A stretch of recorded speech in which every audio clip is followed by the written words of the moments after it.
Okay, we will start the session for today. So let's go to the first question. This is the live interaction session of week 10. So we'll move to the first question. Which one of the following types of reactors relies on biofilms? This is the question. Your options are activated sludge, waste stabilization pond, nutrient removal, and trickling filter. So what do you think is the correct answer?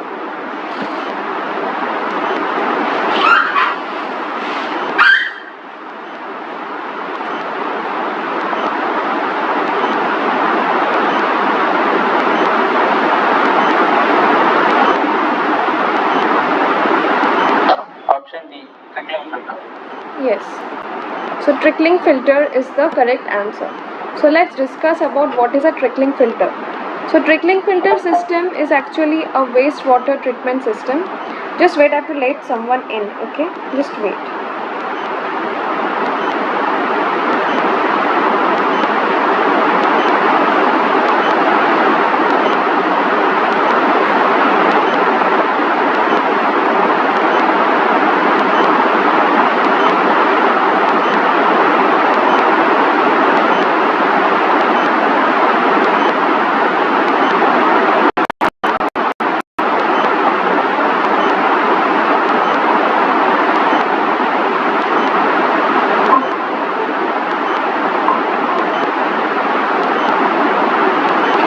Okay, so as we were discussing, trickling filter is a type of wastewater treatment system, and it consists of fixed beds of rocks, coke, gravel, and slag. Sometimes it can have polyurethane foam, sphagnum peat moss, ceramics, or any other plastic media, over which basically the sewage is passed, and this is actually followed by downward movement of the sewage, and it causes a layer of microbial growth, which is also known as biofilm growth, to grow over this media or the bed of the coarse materials.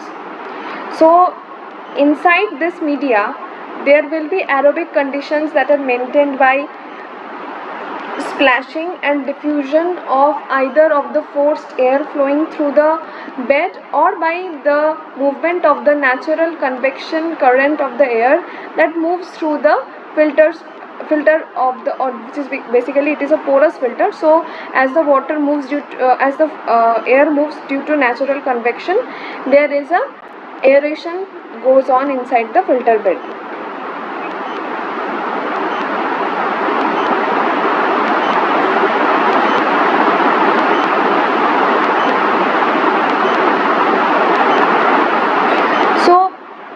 Now in this kind of trickling filter, the treatment of sewage or the wastewater was done like many years ago. It dates back to some centuries ago. So let's look at what are the fundamental components of trickling filter system are. So basically, as I mentioned, that a trickling filter mainly comprises of a filter medium, or which is also known as the filter bed, upon which there is a microbial growth that is happening because of the aeration from the blower, or because of, or by the general convection of the air that passes through the porous media. Also the trickling filter has a container that has an enclosure which actually houses this bed or the filter medium, and this is also known as a doomed enclosure. And then there is a system for distributing the flow of wastewater over this filter medium. So what happens is that water is sprinkled by a rotatory distributor, and then at the bottom of the trickling filter there is a system for removing and disposing of any sludge from the treated effluent. So basically this term that has been given, that is trickling filter, or which is also known as trickling biofilter, are often referred to as systems which has got a roughing filters, and sometimes they have packed bed media filters, which actually helps them in the process of removing certain organic matter from the wastewater. So over here you can see this is a schematic of the trickling filter, and here you can see the image of the actual trickling filter. So over here the water that is coming out is actually how the rotatory distributor distributes the dirty sewage water, and this black thing that you are seeing is basically the bed on which the biofilm grows. Now what happens in the trickling filter? So basically, as I said, that with the help of this rotatory distributor, the sewage water enters at a high level and it flows through the primary settling tank. Then the supernatant from this tank is used by the trickling filter to be distributed over the medium of the trickling filter. Now after this, the water flows through the arms and exits through a series of holes that is pointing at an angle downwards. Now this propels the arm around, distributing the liquid evenly over the surface of the media. So the water is actually evenly distributed because of this rotating arms.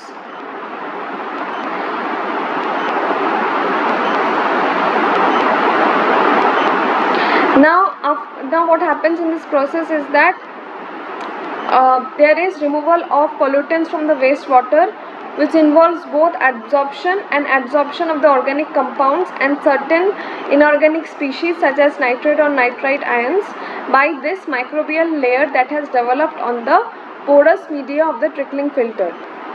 So this filter media that is inside, that comprises of coke and peat, they have high surface to volume ratio. So basically it has got high surface area to volume ratio, and the materials are very much porous. So this porosity actually is responsible for giving high surface area is to volume ratio, and therefore they provide considerable internal surface area for the bacteria or for any other microbes to grow. Now as the wastewater is passed over the media, it also consists of dissolved oxygen. So when the biofilm that is growing inside this media, they can use this oxygen for biochemical oxidation of all the organic compounds that is present in the wastewater that is trickling down through the arms of the rotatory distributor. And as it breaks down the organic compound, it releases carbon dioxide gas, water and other oxidized end products. Now with this biochemical processes, there is also increase in the cell number. As a result, there is thickening of the biofilm layer observed, and it actually goes up to an extent that it actually has, after the process, it actually slogs off into the liquid flow. So and this part of this biofilm is actually known as secondary sludge.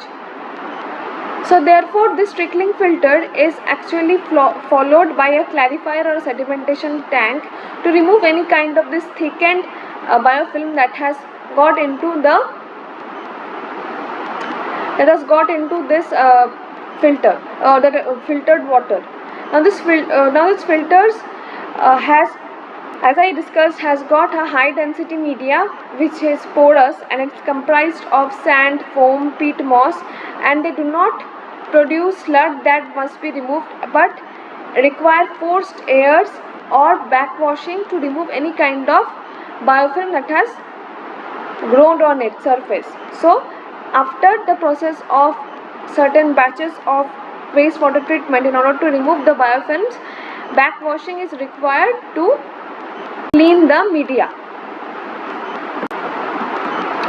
Now as we discussed about the biofilm, now let's see what kind of biofilm develops. So the biofilm that develops on the surface of this trickling filter are several millimeters thick, and they typically comprises of a gelatinous matrix that contains many organisms that can be bacteria, ciliates, amoeboid protozoa, annelids, sometimes roundworms, or certain insect larvae can also be present. So these annelids are important, and the filter is considered as wormy filter if there are more annelids that is growing on the biofilm.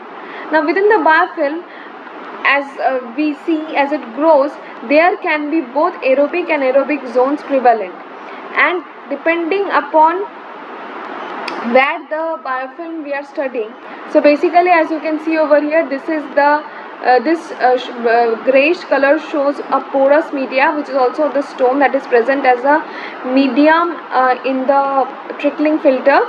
So around its surface, this dark green color layer shows shows the intermediate layer, which is a thick layer having algae, fungal hyphae, protozoa, and sometimes nematode worms. This is followed by a much more lighter green layer, which is actually that of uh, fungi, bacteria, and protozoa, and the innermost inferior layer comprises of fungal mycelium, which is involved, which also has algae and protozoal cells.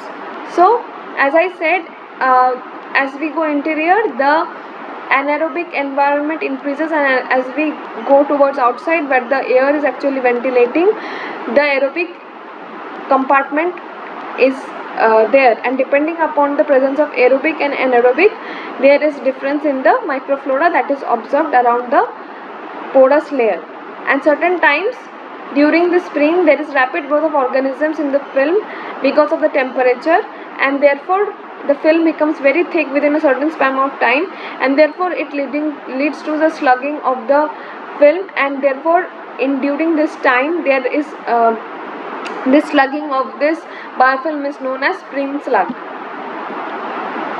Okay, so it's clear that in trickling filter we have the development of biofilm, and therefore that was the correct answer. Now coming to the next question. So over here you have got two columns. So basically you have to match the first column with the options in the second column. So the options are in the first column are grid chamber, aeration tank, primary sedimentation tank, nitrate, and in the second column it is BOD, suspended impurities, tertiary treatment, sand and silt. You have to tell me which options in the first column matches with the one in the second column.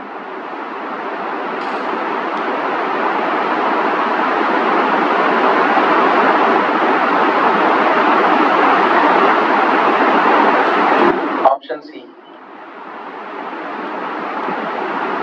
Yes, you are right. Option C is the correct answer. So, anybody over here has a preliminary idea of what wastewater treatment or what are the steps of wastewater system are?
Everybody knows, or then we can further discuss if you are not aware of it.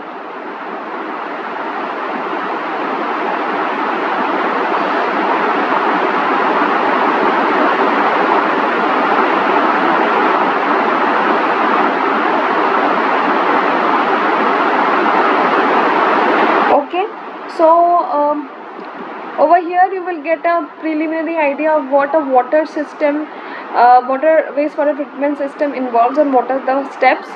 So basically the primary initially there is a primary treatment steps, which is basically screening of different kind of coarse materials from the wastewater, and then that is followed by secondary treatment, which involves the removal of organic material from the wastewater, and that can be followed by tertiary treatment and sometimes by a disinfection process, so it's that to make the water pure for drinking purposes or for to be disposed into to be disposed into different kind of environment. Okay, so in primary treatment there is a chamber called grit chamber, which is involved for the removal of certain kind of particles in the wastewater, which can be, as you can see over here, this is the part of the grit chamber.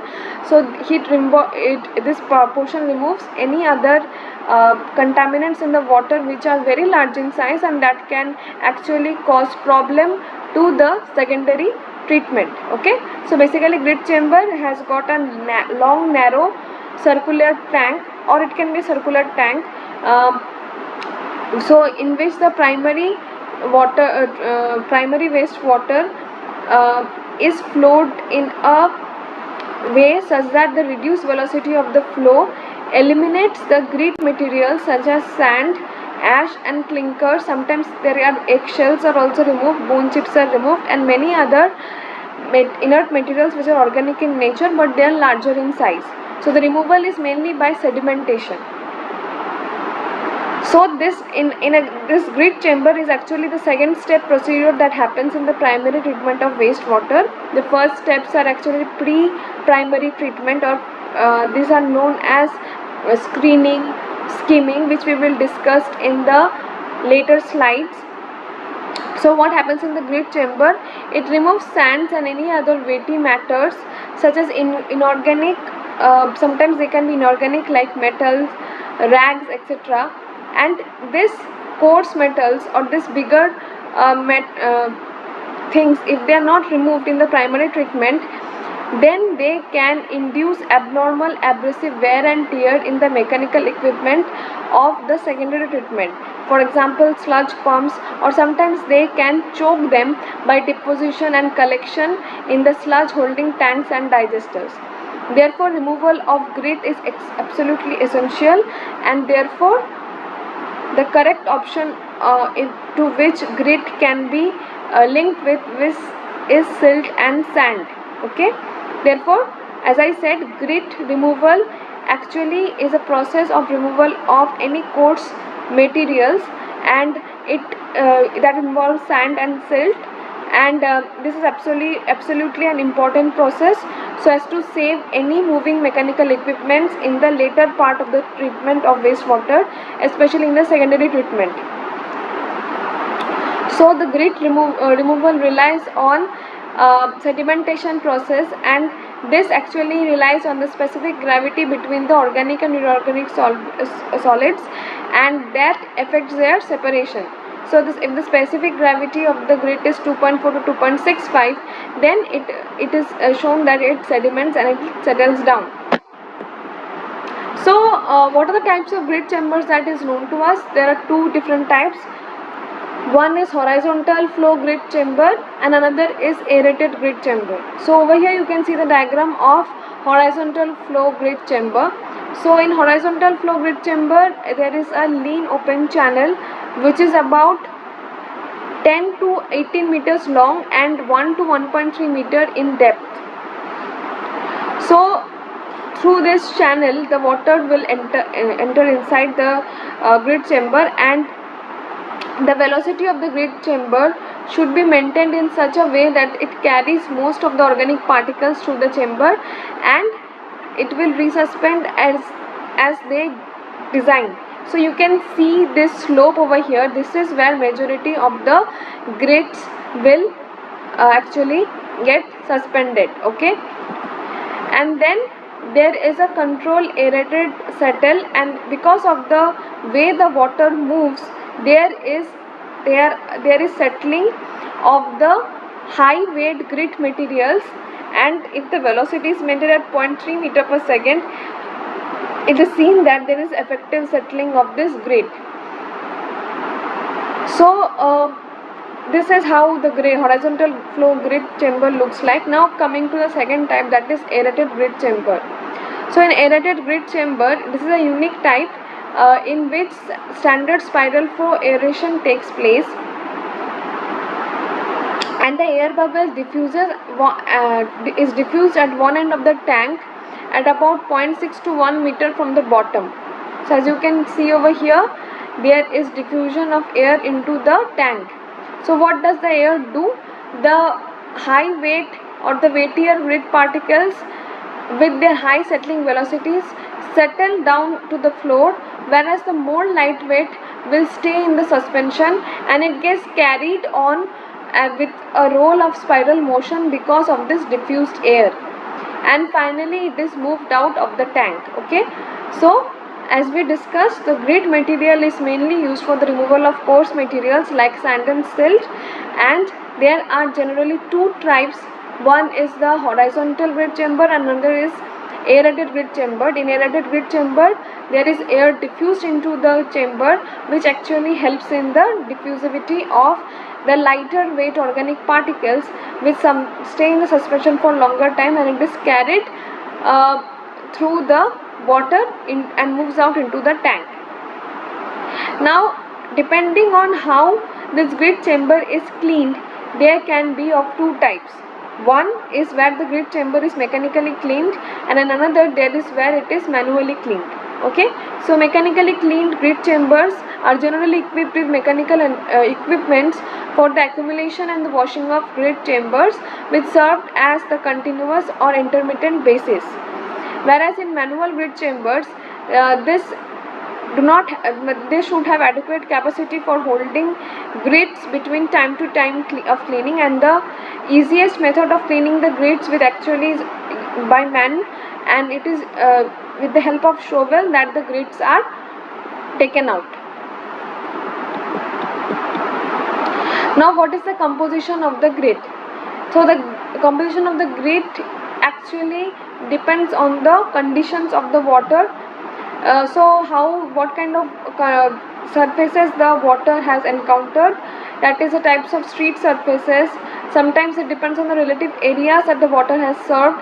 Sometimes it depends on the climatic conditions. For example, in rainy seasons, the water will carry much more silt because the rain water will pass and it will take soil and silt along with it. Sometimes it depends on the types of inlet and catch basins from it is coming. Sometimes it depends on the amount of storm water that has been diverted into the sewer, and also it depends on the construction of the sewer system and from where the sewer has passed. It also depends on the ground and groundwater characteristics, and lastly and majorly it also depends on the industrial waste that is dumped into the river and the social habits of the other places from which the water is coming. Now what are the advantages of grit chamber? By now you have the idea that what a grit chamber does. Basically it removes the coarse materials that is present in the wastewater so that it does not damage the secondary treatment or the mechanical utilities of the secondary treatment. So advantages of grit chamber can also be listed as below. It saves the running mechanical equipment from abrasion and abnormal wear.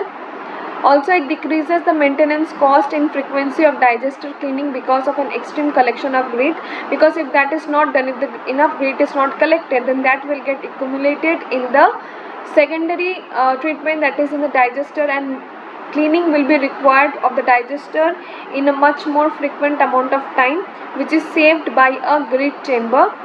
Also it controls the weighted deposits in pipelines and channels, which are actually a major part of the secondary treatment and also a major part of the later of the primary treatment. And also it saves the cost of waste treatment by stopping solid materials in it. If waste materials like solids are not stopped in primary treatment, they will accumulate in the secondary treatment, and the process will become much more costly. Now let us go through the disadvantages of grit chamber. So the disadvantages are that they are most probable to release toxic odors and toxic organic matter, because certain organic matter will grow on its surface. Sometimes aeration system control and maintenance will affect the different human resources. Compared to other grit removal technologies, they need certain more energy sources. For example, as I said, that sometimes it needs pumping of air into it, which requires energy. And it is seen that the initial cost of construction is high, because grid chambers need to be designed for certain quintillons of water, wastewater, which is requires to be treated. Just a second, I have to let someone in.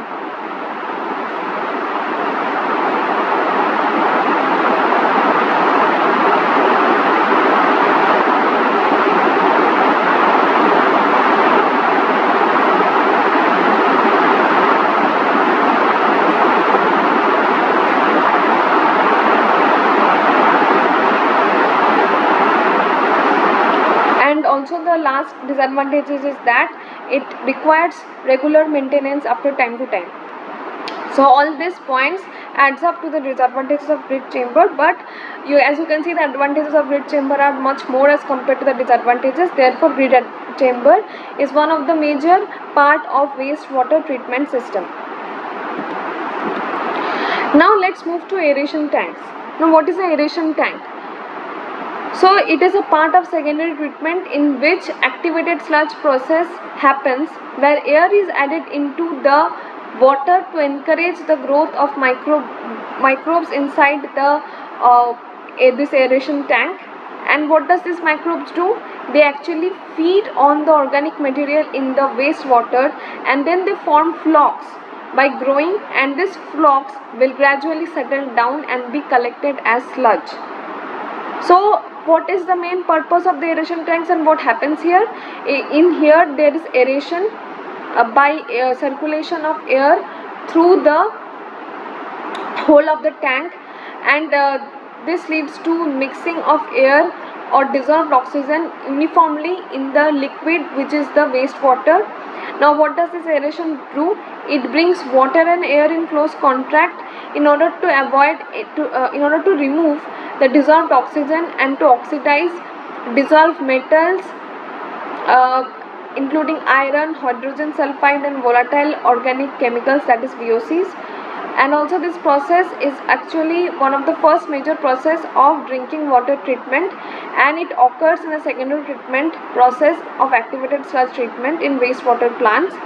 And during this step, as I said, that oxygen supply is uniformly distributed in the aeration system for effective wastewater treatment, for growing the microbial growth, like allowing the microbes to grow. And this aeration is significant because it is extremely effective, economically viable and environmentally friendly. It provides oxygen to the bacteria which is present in the aeration tank, and it aids in the treatment and stability of wastewater. And also it aids in the biodegradation process, and for which the bacteria require oxygen, and this oxygen is actually provided in the aeration tank. So when the bacteria is given enough oxygen, what will it do? It will break down all the carbon based organic materials in water and into carbon dioxide and other byproducts. So let's go back and check the options. So aeration tank, what it will be related to? It will be related to biological oxygen demand, okay, because what it is doing, it is actually increasing the oxygen content in the aeration tank so that it can be utilized by the bacteria to actually act on the organic matter and thereby degrade it. Now let's come to primary sedimentation tank and what it is function. So the primary purpose of this sedimentation tank is to readily settle solids and floating material from wastewater. So in this settling tank, 50 to 70% of suspended solids are removed, and also 25 to 40% of BOD is removed. So as you can see over here, this is a picture of a circular sedimentation tank, and you can see that in this tank 2 or more cylindrical or rectangular sedimentation tank is allowed for maintenance and repair. And also sedimentation tank should include the inlet for deposition of the wastewater and an outlet for deposition of the sludge, and it should also have facilities for sludge scrapping and collection and removal. Also it should have facilities for or provisions for floating material entrapment and skimming collection and removal. So all these are important parts of a primary sedimentation tank. And over here you can see that the primary sedimentation tank also has got a sludge zone wherein the sludge is collected. Now, as I said, a sedimentation tank basically it enables suspended particles in water or wastewater to settle out as it flows slowly through the tank, and in this process it provides certain level of purification. Now if you look closely, you will see at the bottom of the tank there is a layer of this accumulated solid which is happening, and this is known as the sludge, and this is eliminated from the outlet pipe. Now these coagulants are during this process coagulants are added to the water prior to the sedimentation to aid in the formation of this sludge which is settled down, and then further process of filtration and other treatment steps are done to make the water purified so that it can be fit for drinking. Now to increase the purification efficiencies, primary sedimentation must be followed by secondary treatment, and this means trickling filter or the presence of activated sludge. So treatment with bar screens and sometimes grit chambers are done previously, that is prior to sedimentation process, to remove any large objects and coarse solids. This part we have discussed before as to what a grit chamber does. So as of now we know what a primary sedimentation tank does. Now what are the types of primary sedimentation tank? Over here you can see that this is a rectangular geometry tank, and therefore it is called rectangular primary sedimentation tank. So this type of tanks has a large number of baffle walls, and the baffle wall prevents short circuiting and reduce the velocity of incoming water, thereby increasing the effective length of travel of the particle. So as you can see that as the more the time of a particle gets for inside the tank, the more time it gets for sedimenting.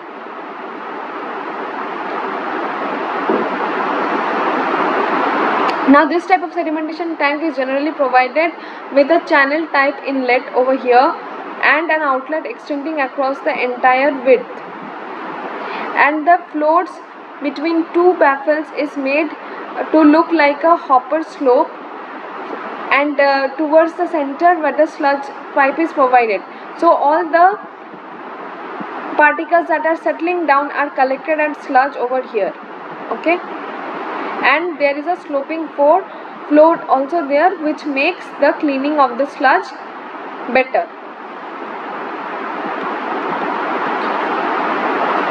Now coming to the next type of tanks, which is the circular tank. Now in circular tank there can be of two types. So one is the radial flow circular tank, in which the water enters tank through the central inlet pipe that is located inside the deflector box, and then the deflector box actually deflects the water downwards, like in the case of trickling filter. Then the water flows radially from the deflector box where an outlet is provided on the periphery, and through that it enters into the bottom sides of the deflector box, that is towards the circumference of the tank. Okay, whereas there can be a different kind of flow also, that is circumferential flow circular tank, in which the water enters the tank through 2 or 3 vertical slits, and one rotating arm moves the water around the tank circumference, and this allows the suspended impurities to settle in the tank water, which moves at a very low velocity, and then it is eliminated from the sludge outlet. Also there is a third category of this primary sedimentation tank, that is also called hopper bottom tanks. So in this the water flows upwards and downwards through the tank, and they are also known as vertical flow tanks. So the suspended particles with specific gravity obviously greater than water, they cannot flow with the water, and therefore it reverses direction and settles down as the water flows up and down, and therefore they are removed under the hydrostatic pressure through the sludge outlet pipe. Now these rows of decanting channels often provided at the top to collect water, and water is taken out from the outlet channel, and it provides one side of the tank after flowing in the channel. So these tanks are mainly used for sedimentation and coagulation processes. Okay, so actually this is what we will look. So let's go back to the question again. So as I said, aeration tank was rightly matched with BOD, and primary sedimentation tank will be rightly matched with suspended impurities because it removes impurities. So therefore as we can see that 1 can be matched with 4, 2 can be matched with BOD, that is one option, and 3, that is primary sedimentation tank, can be matched with suspended impurities. So all this are correctly matched in the option number C. Therefore this is the correct option according to the question.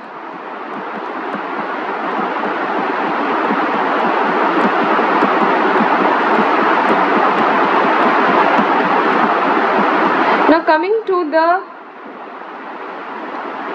next question. So again this question is about wastewater treatment, and you have to tell which one of the following pair is correctly matched.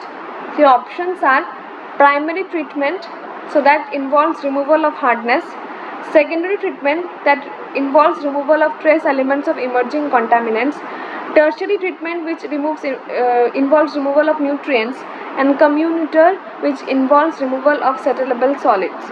Now would let me know which is the correct answer.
No, that's an incorrect option. You have to let me know which is the correct option.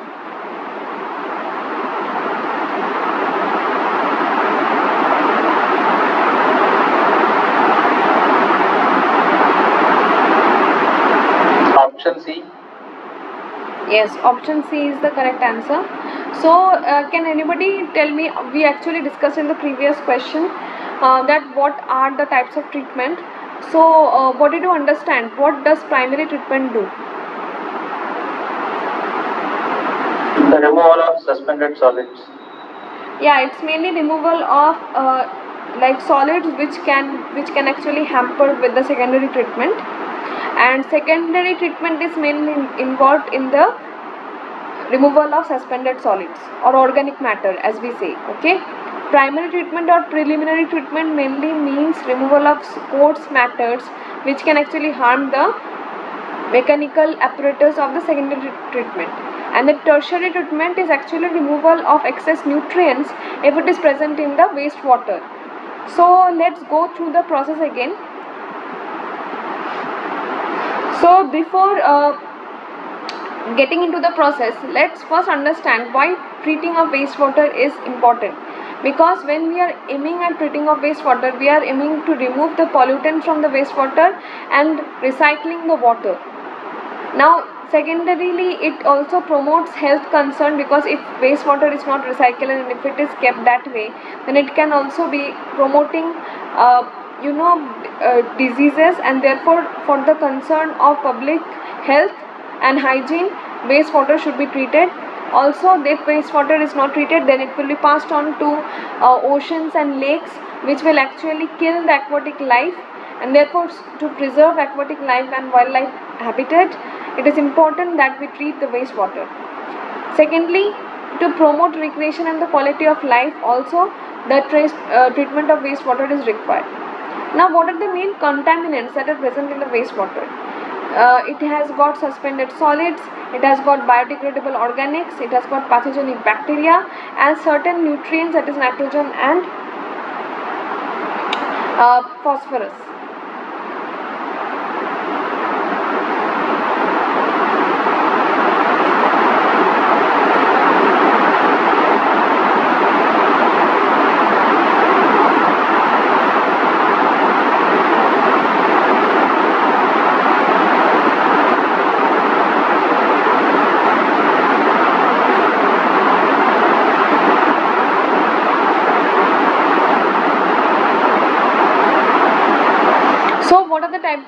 States of treatment.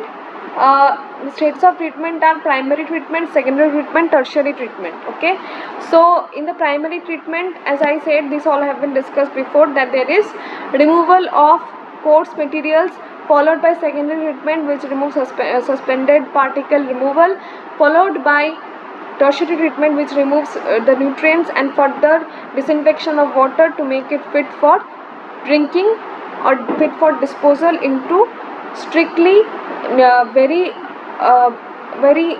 conservative areas. Now coming to primary treatment. So this primary treatment, before primary treatment there is preliminary treatment, which is also known as pre-treatment. So this removes the coarse materials that can be easily collected from the raw sewage before they are actually damaging or clogging the pumps. And this sewage, this part of the coarse removal of the coarse material is required for like saving the sewage lines of primary treatment clarifiers. Okay, so the processes that goes on here is screening. So what happens in screening is, it is an essential step in sewage treatment for removal of large coarse particles, and this is the first treatment or operation which is carried out at the treatment plants. Now the main purpose of the screening is to remove any floating solids which may clog the pumps at the treatment plants and therefore leading to an outfall. Now to remove the solids from the sewage, it will actually form, if it is not removed, it will actually form ugly sludge banks at the site of the sewage, and therefore when the sewage is giving only primary treatment. So in order to prevent that, it is very important that we go for screening.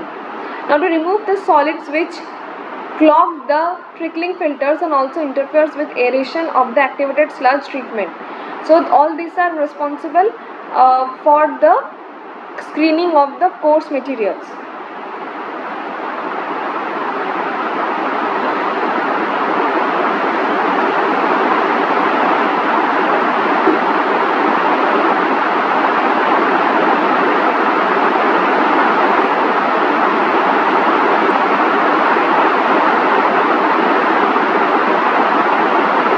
Now the next process is skimming.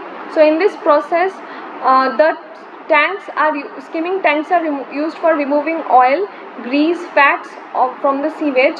So in this tank, as you can see, there is a form of long trough shaped structure, and the tank surface is made as is very large, and the sides are narrowed down to make a steep angle. So a detention period to the water is provided for 3 minutes in these tanks, and compressed air is circulated throughout the container bed. So this allows the oil, which is lighter than water, to rise upwards, and they can be collected from the sides through trough, and then they can be removed. Now after this process, the remaining water is taken out from the outlet, and this water is free from oil. Now the next process is sedimentation. So what happens in sedimentation is a physical water treatment process which uses gravity to remove the suspended solids from water. Now in sedimentation there are clarifiers which are basically huge tanks which are built with mechanical means for continuous removal of solids that are being deposited by sedimentation. Now in sedimentation process there is removal of suspended particle depending upon their size and specific gravity of the individual particles. This part we have discussed in the previous slides. Also these suspended solids which are present in the water are retained on the filter. They can remain in suspension if their specific gravity is similar to that of water, and therefore this removal of the suspended solids is done later in the secondary treatment. Now comes primary treatment. So primary treatment involves removal of large object from the effluent sewage by physical separation. Now in this treatment about 25 to 50% of incoming biological demand to 50 to 70% of total suspended solids and 65% of oil is removed, and during this process there will be removal of particles as I said by screening, skimming or sedimentation. Now in primary treatment the important part is removal of the suspended solids and organic matter from the sewage. Now it consists of allowing the sewage to pass slowly through a basin where heavy solids can settle down to the bottom, while oil and grease and lighter material which cannot be separated in the preliminary treatment, they float to the surface so that they can be skimmed off. Now the basis of this primary sedimentation tank is to have a hydraulic retention time of about 1.5 to 2.5 hours, and the settled and the floating materials are removed and the remaining liquid is then discharged or subjected to secondary treatment. Now primary treatment tanks usually have mechanical scrapers like shovels, and with that the continuously collected sludge is removed from the base of the tank and it is pumped into a sludge treatment facilities.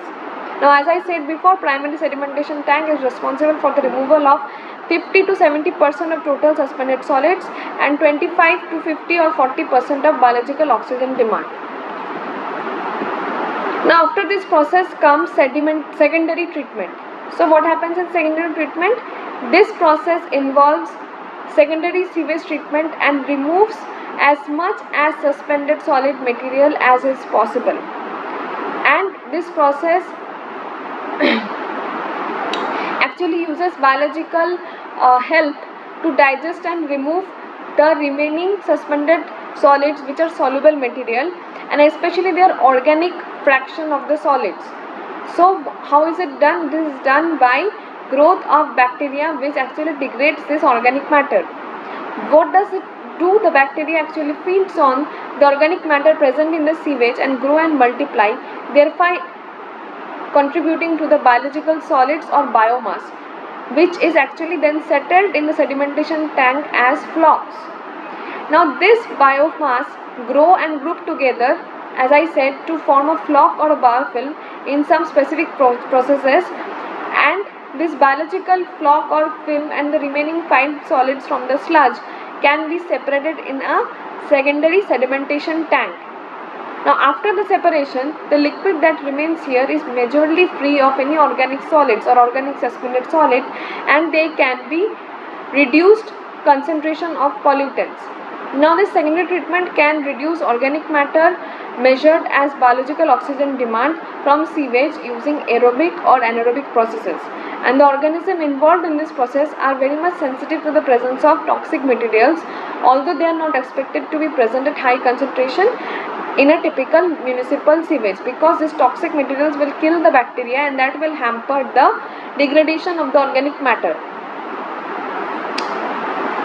So basically, to sum it up, the secondary treatment is basically a biological process and it involves the oxidation of dissolved organic material by microorganisms so as to decompose the organic compounds and this process is similar to taking what takes place inside a rivers. And this process is speeded up by increasing the amount of oxygen available. So sometimes there is aeration given, some majority of the times aeration is given, and then this process is followed by sedimentation to remove the flocks of the biological organisms that has developed. Now generally secondary treatment is done by two processes. One is the filter bed. So what happens in the filter bed, that the liquid is sprayed slowly over a bed of broken stones, coke or plastic, which provides a large surface area for oxidation. This is what happens actually in trickling filter. Now the microorganisms, mainly bacteria living within the filter, will break down this organic matter, and the liquid that collects at the base of this filter bed contains some waste products from this filter organisms. Now they are separated from the effluent in the secondary sedimentation tank and produces more sludge. Now the filter beds are always kept under supervision and they take up a lot of the land. The second way the secondary treatment can be done is by activated sludge. So this activated sludge contains bacteria and other organism which is mixed with the liquid, and this whole mixture is agitated by paddles or has compressed air bubble through it. So basically it is aerated to keep the chamber well oxygenated. So this oxygen will help in the breakdown of the organic matter that is present inside the sewage material. And this process lasts on about 10 hours, after which the mixture flows to the sedimentation tank, but the sludge settles out from the effluents. So over here the picture you can see is that of a filter bed or a trickling filter at a wastewater treatment plant, and you can see that the rotating arms over there, which are present as an X, spray sewage onto the circular beds where the sewage of the organic matter in the sewage is broken down by the bacteria. Now in secondary treatment there is an addition of with the primary treatment, it actually removes 70 to 90% of the biochemical or biological oxygen demand in the sewage. So the effluent is usually sufficiently purified, and sometimes this effluent is discharged into a river or lake or the sea, because it now does not contain any harmful or organic materials. Now if you are to further purify the water and you have to strip it off of the nutrient material, then you have to go for tertiary treatment. So primary and secondary treatment remove only 20 to 40% of the porous phosphorus and nitrogen and about half of the toxic compounds. Therefore it is necessary that one goes through another process of treatment which is known as tertiary treatment to reduce these nutrients, which otherwise if given to lake water or pond water, they will cause eutrophication. So therefore to reduce this plant nutrients or toxic compounds beyond a certain level, this tertiary treatment is required. But this process sometimes is very expensive and therefore it is not commonly used. Now as per the reported studies, several types of tertiary treatment exist. Example, nutrient stripping, disinfection by UV light or filter membranes. Sometimes where land area is available, the effluent is allowed to flow through constructed ponds or lagoons, which actually strips it of the nutrients. So basically in tertiary treatment the main part is stripping the water of any nutrients, which is mainly nitrogen and phosphorus. So basically it allows discharge into highly sensitive or fragile ecosystem like estuaries, low flow rivers or coral reefs, and the treated water is sometimes disinfected chemically or physically, for example by lagoons and microfiltration like some gravels, before it is discharged into the stream, river, bay, lagoon or wetland. So it can be used for irrigation purposes. Sometimes it can be used for cleaning of golf courses, greenway or park. And if it is sufficiently clean, sometimes it can be sipped into the groundwater and used for agricultural purposes. So what happens in tertiary treatment? There is sand filtration which removes residual suspended matter. Sometimes filtration is done through activated carbon, which also is responsible for carbon adsorption, and it removes or adsorb any residual toxins. Sometimes microfiltration of or synthetic membranes are used, which are actually used in the terms of bioreactor, which can remove any potential pathogens that was not removed by secondary treatment. So this settlement of further biological improvement of treated sewage can be achieved through the storage in large human-made ponds, and which are also known as lagoons, which are highly aerobic, and the colonization of the native microphytes, especially reeds, is often encouraged. So after tertiary treatment, what happens is that the water becomes totally organic waste free, and sometimes it can have certain microbes. In order to remove that, the next step is required to be done, which is disinfection. So this is the end of discussion of today's live session. If anybody has any doubt regarding whatever we have discussed, you can let me know. Otherwise, we can end the discussion here.